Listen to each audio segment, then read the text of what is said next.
Welcome to Yeshwant Ideal Educational Institute. Today we are going to beautiful poem from 9th English textbook, that is name of Please Listen. कृपया श्रवण करा किंवा Please listen. कृपया ऐका.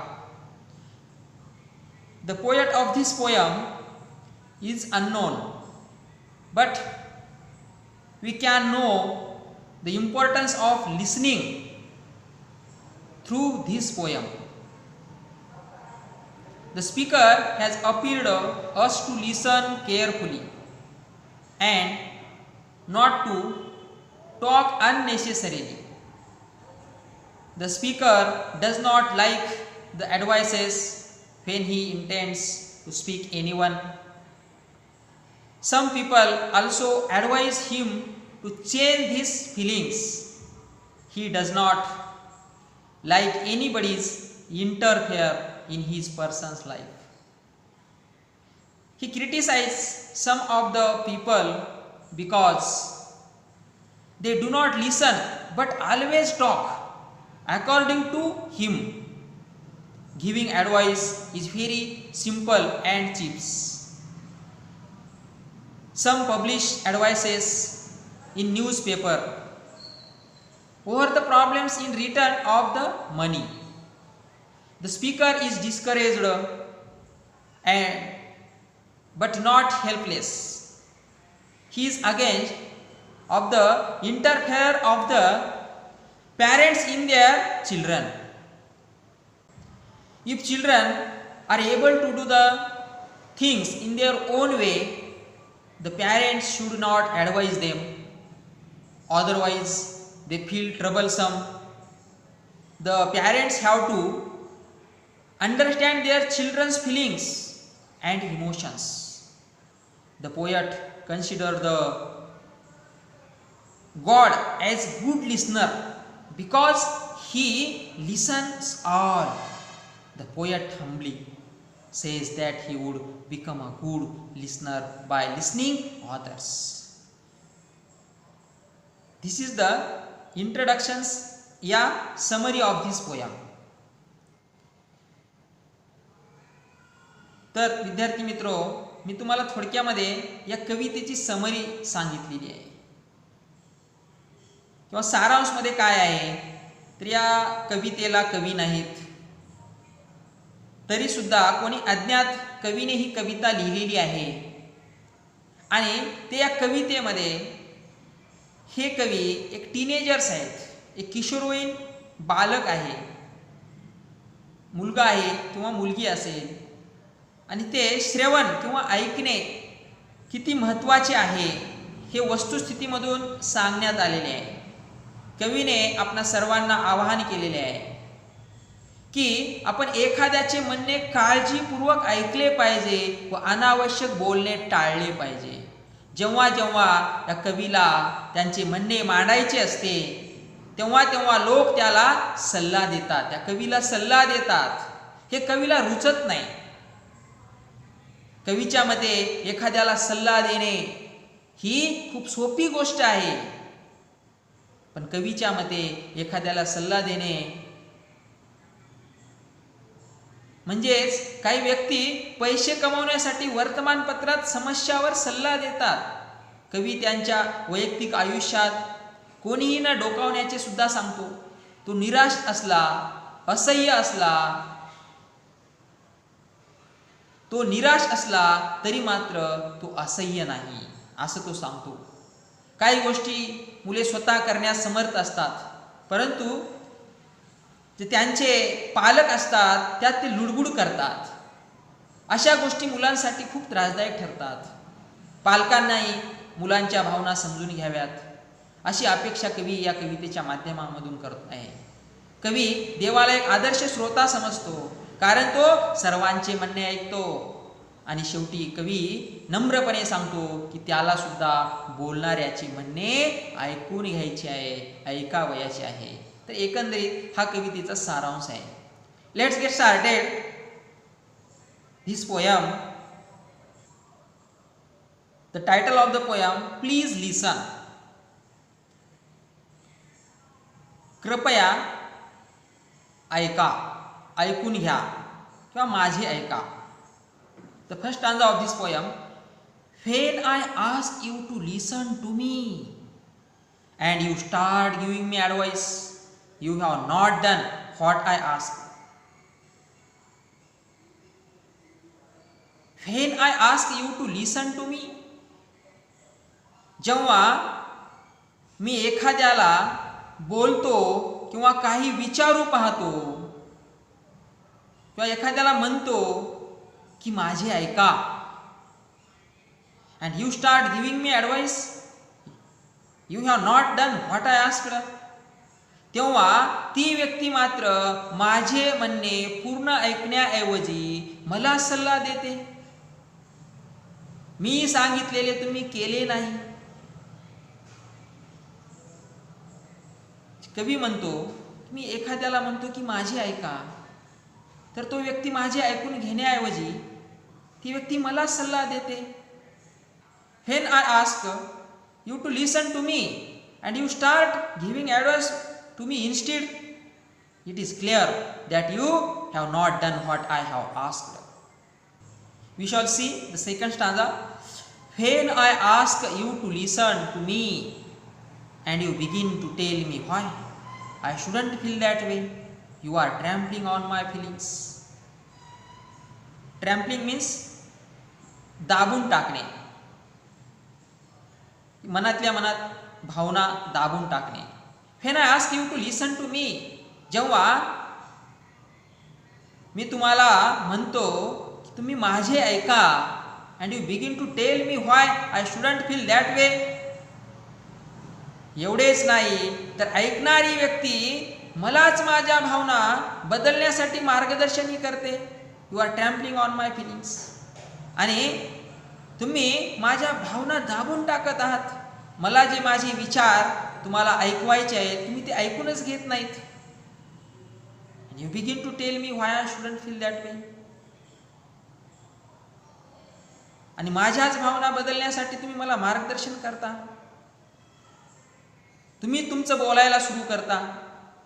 When I ask you to listen to me and you explain to me that I should not feel so, you are simply ignoring my feelings and make them look unimportant. The next stanza, when I ask you to listen to me, कवी म्हणतो, जेव्हा मी एखाद्याला आपले म्हणणे ऐकून घेण्यास सांगतो, and you feel you have to do something to solve my problem, you have failed me, strange as that may seem. And you feel you have to do something to solve my problem. ती व्यक्ती कवीला काही समस्या असल्याचं समजूनच समस्या सोडवण्याचा प्रयत्न करतो. म्हणजे कवीच्या समस्या सोडवण्यासाठी त्याचा प्रयत्न करतो. म्हणजे त्याच्या घरातील जे कोणी पॅरेंट्स असतील, वडीलधारी मंडळी असेल, ते त्याचं भावना समजून घेण्याच्या अगोदरच जसं काय की कवीला कोणता तरी प्रॉब्लेम आहे आणि तेच ते कवीच्या समस्या सोडवण्यासाठी प्रयत्न करत असतात. You have failed me, strange as that may seem. तुम्ही मला अपयशी आहे, माझ्या समस्या सोडवण्यात मी कमी आहे असे तुम्ही म्हणता. Stage as that may seem. मला तर या वागण्याचे आश्चर्यच वाटते. Listen, all I ask is that you listen. ऐका, फक्त तुम्ही माझे ऐका. Don't talk or do, just hear me. काही बोलू नका, फक्त ऐका. असं कवी या ठिकाणी तो ऐकणाऱ्या व्यक्तीला म्हणत आहे. किंवा एक किशोरवयीन मुलगा आपल्या आईवडिलांना बोलत आहे. When I ask you to listen to me and you in turn feel that you have to do something to solve my problem, you in effect fail me though it may seem strange to you. All I ask to listen to me.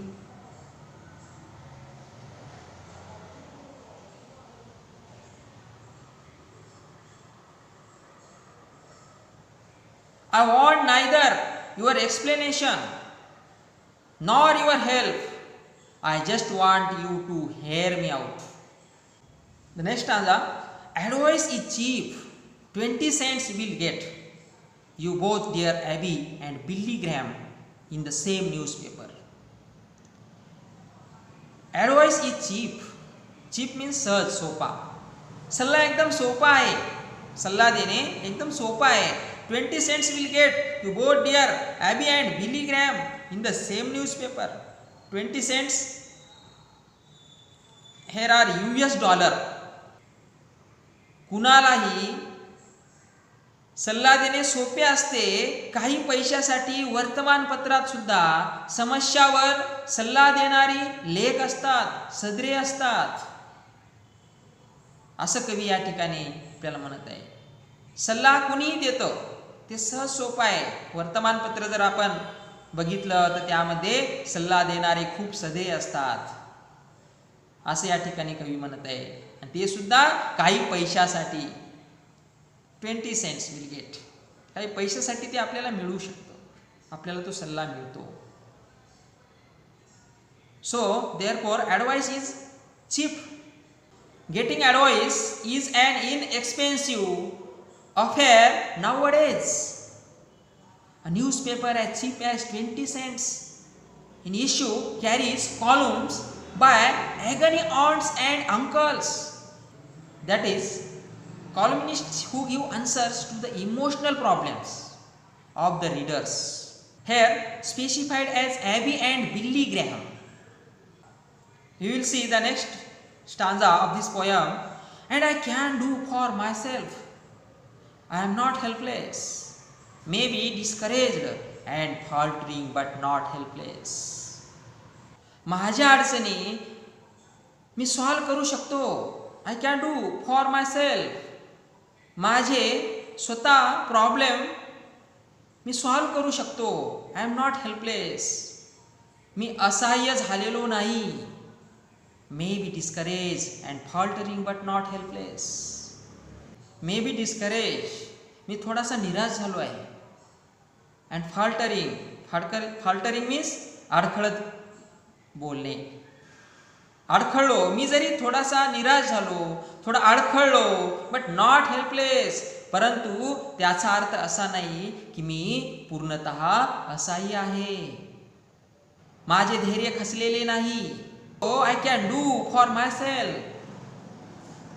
मी स्वतः माझ्या गोष्टी मी करू शकतो.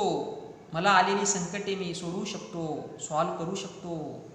In this stanza the poet says, perhaps at times I become a bit unsteady in my resolutions or get discouraged. Still I can solve my problems myself. I am not helpless. We will see the next stanza. When you do something for me that I can and need to do for myself, you contribute to my fear and inadequacy. When you do something for me that I can. तुम्ही ज्या गोष्टी माझ्यासाठी करू शकता त्या गोष्टी तर मी करू शकतो. and need to do for myself. आणि माझ्या स्वतःसाठी ती गरजेची आहे. You contribute to my fear and inadequacy. Adequacy means अकार्यक्षम असणे. कवी म्हणतो की एखाद्या मुलाला काही सांगायचे असते तेव्हा त्यांची पालकांनी आपले म्हणणे ऐकून घ्यावे एवढीच अपेक्षा असते. परंतु मूल जेव्हा स्वतः ती गोष्ट करू शकतो किंवा ते करू शकतात, ती पालकांनी मुलांसाठी केली तर मात्र ती मुलांसाठी खूप त्रासदायक ठरत असते, अकार्यक्षम ठरत असते. When you do something for me which I can, or rather I must do myself, you are not helping me at all. Instead, you just add more to my existing fear and lack of confidence. The poet says in next stanza, but when you accept as a simple fact that I feel what I feel, no matter how irrational, then I can stop trying to convince you and get about this business. of understanding what's behind this irrational feeling. But when you accept as a simple fact that I feel what I feel, जेव्हा तुम्ही साधे एकदम सत्य स्वीकारता, that I feel what I feel, no matter how irrational. Irrational means असमंजसपणा. मी किंवा मुलं किती निराधार बेअक्कल आहेत हे न दाखवता ती समस्या असमंजस आहे. then I can stop trying to convince you and get about this business. जर तुम्ही एखाद्याचे म्हणणे ऐकून घेण्याचा जर प्रयत्न केला तर त्यांच्या भावना समजून घेण्याचा प्रयत्न करणे गरजेचे आहे. and get about this business of understanding what's behind these irrational feelings. किंबहुना एखाद्याने समजून घेण्याचा प्रयत्न केला तर अतर्क भावना मागील, असमंजस्य भावना मागील अर्थही कळू शकतो. But when you just accept that I feel exactly what I feel, then I can save the trouble of making you believe it. The feeling could be irrational, but that is what I feel. Once it is acknowledged, I can go ahead and find out what is behind this irrational. That is not based on logical thought feeling. And when that's clear, the answers are obvious and I don't need advice. कवी म्हणतो ही गोष्ट अगदी स्पष्ट आहे, याचे उत्तर अगदी स्पष्ट आहे की मला त्याची गरज नाही. आय डोंट नीड ॲडवाइस, मला सल्ल्याची गरज नाही. Irrational feelings make sense when we understand what's behind them.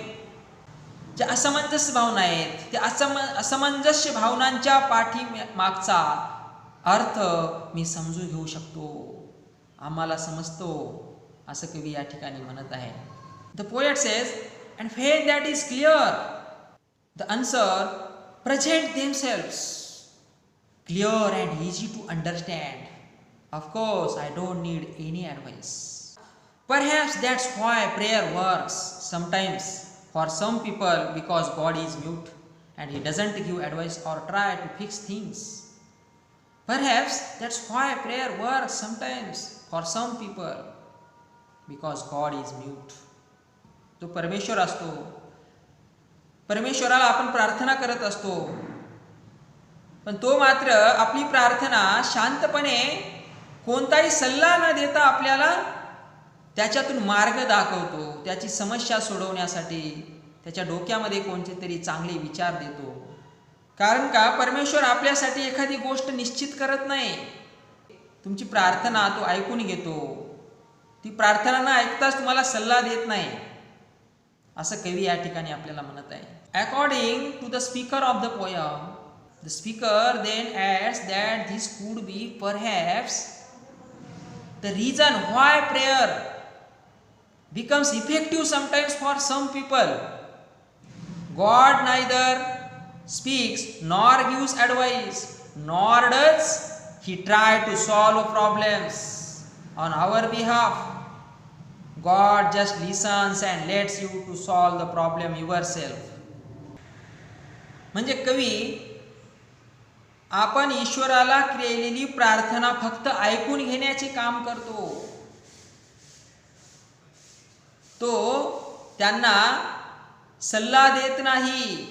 He doesn't give advice or try to fix things. त्याने त्याच्यासाठी काही निश्चित गोष्टी करून ठेवलेल्या आहेत की तुमच्या समस्या तुम्हीच सोडवा, असे परमेश्वर म्हणतो. म्हणून मी परमेश्वराला एक उत्तम श्रोता मानतो, असं कवी या ठिकाणी म्हणत आहे. The next line of this poem, God just listens and lets you work it out for yourself. God just listens and lets you work it out for yourself. देव फक्त तुमचं ऐकतो आणि लेट्स यू वर्क, तुम्हाला तो काम करू देतो. It out for your self, ते तुमच्या स्वतःसाठी. तुमच्या स्वतःसाठी देव तुम्हाला काम करू देतो. आणि फक्त ते तुमचं ऐकून घेतो. He does not give to advise us. तो आपल्याला सल्ला देत नाही. So please listen and just hear me. म्हणून फक्त तुम्ही ऐका, फक्त ऐकण्याचं काम करा. And if you want to talk wait a minute for your turn and I will listen to you. आणि जर तुम्हाला बोलायचे असेल तर तुम्ही थोडा वेळ थांबा. जेव्हा तुमची बोलण्यासाठी वेळ येईल त्यावेळेस तुम्ही बोला. And I will listen to you. आणि मी तुमचं ऐकेन, एक श्रोता म्हणून ऐकेन. The speaker of the poem just wants to be heard. And if the other person wants to talk, she या he should wait till her या his turn for speaking comes. The speaker of the poem is the ready to listen to other patiently. म्हणजे या कवितेच्या माध्यमामधून कवी आहे, तो म्हणत आहे, नेहमी ज्यांना आपल्या भावना व्यक्त करायच्या आहेत त्यांनी दुसऱ्याचे सर्वप्रथम म्हणणे ऐकून घ्यावे. हे केव्हाही चांगले. मात्र ज्या श्रोत्यांना मध्येच बोलावेसे वाटते त्यांनी काही क्षणासाठी थांबावे, थोडीशी वाट पाहावी. म्हणजे पुढच्या व्यक्तीला काय बोलायचे आहे, त्याचे काय म्हणणे आहे ते ऐकून घ्या आणि नंतर तुम्ही त्याच्यावर सल्ला द्या किंवा तुमचे मत व्यक्त करा, असं कवी या ठिकाणी म्हणत आहे. आणि I will listen to you. आणि कवी म्हणतो शेवटी की मी एक प्रामाणिक श्रोता आहे आणि मी त्या वाचकांचे, बोलणाऱ्याचे म्हणणे ऐकून घेतो. आणि तुम्ही सुद्धा थोडं ऐकून घेण्याच्या मनस्थितीत राहा. तुम्ही सुद्धा थोडंसं माझं ऐका आणि नंतर माझं पूर्ण बोलणं झाल्यानंतर तुम्ही त्याच्यावर तुमचे विचार व्यक्त करा. त्यावर तुम्ही एखाद्या वेळेस मला ॲडवाईस द्या. पण न ऐकताच तुम्ही मला ॲडवाईस देऊ नका, सल्ला देऊ नका. असं एकंदरीत या कवितेच्या माध्यमामधून कवी आपल्या मनातील तुंबलेल्या भावना या कवितेच्या माध्यमामधून व्यक्त करतो आहे. Thus we have learned this poem. It's okay. See you again.